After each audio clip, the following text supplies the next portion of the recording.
Well, thanks for coming out.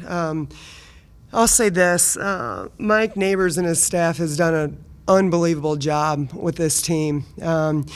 They've improved so much throughout the course of the year. I think when you've got so many new players, it takes a while to just, get comfortable in your roles and in the system. And Arkansas is a much different team than they were a month ago, and I think that's a testament to Mike and his staff and these players for just continuing to work. And we knew. I watched it on film. I've watched all their games since the last time we played them, and I knew it was going to be a dogfight. I love how hard they play. I love how they're fearless. They're an awfully talented team, and I think Mike and his staff and these players deserve a lot of credit. Obviously, I'm proud of our kids. I thought, didn't shoot the ball particularly well in that first half. Did a much better job. I thought Sierra Porter was really big for us in the second half. She had a couple three-point plays for us. Hit our free throws down the stretch. I thought we did a nice job rebounding.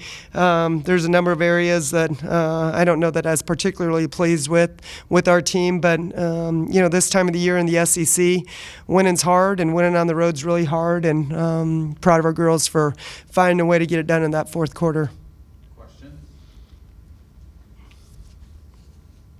I think the Razorbacks got within 4-6 times there in the fourth quarter, but your players just kept responding. How are they able to do that? Yeah, it just seemed like it was big shot after big shot, and it was just going back and forth. And like I said, I've watched Arkansas so many of their games, and they don't quit. I mean, they're going to come back and answer every shot you make, and they're relentless. But it became a little bit of a chess match, and players stepping up on both sides. Shot particularly well in the first half, but Arkansas was at like 20% or something like that. What was different that you were able to see in the third quarter where they came back and regained the lead? Well, yeah, I mean, they hit some big, I think there was back-to-back threes, or at least back-to-back threes, but again, that's not surprising. I mean, they do such a great job with their spacing and spreading that court, and, we got too deep in the gaps and didn't close out to shooters.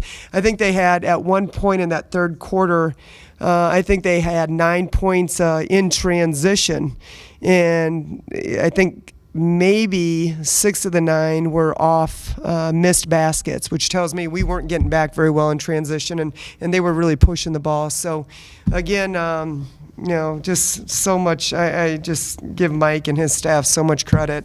That's one heck of a ball club, and he's going to do great things here. You guys are lucky to have him. Did you guys put any particular pressure on Dungy and Monk, considering they both had a tough time on the offense side of the ball today? Well, I think they still both got a lot of shots off, didn't they? I haven't had a chance to. 17 and 24, so if we did put any extra pressure, it didn't work very well. And again, we're not surprised by those kids. They're just hard guards. We tried a number of different kids on them, and they're just really hard guards. And give them credit. There's nights where they can't miss, and there's other nights that they show a little bit of humanness to them. But they're both really, really talented players.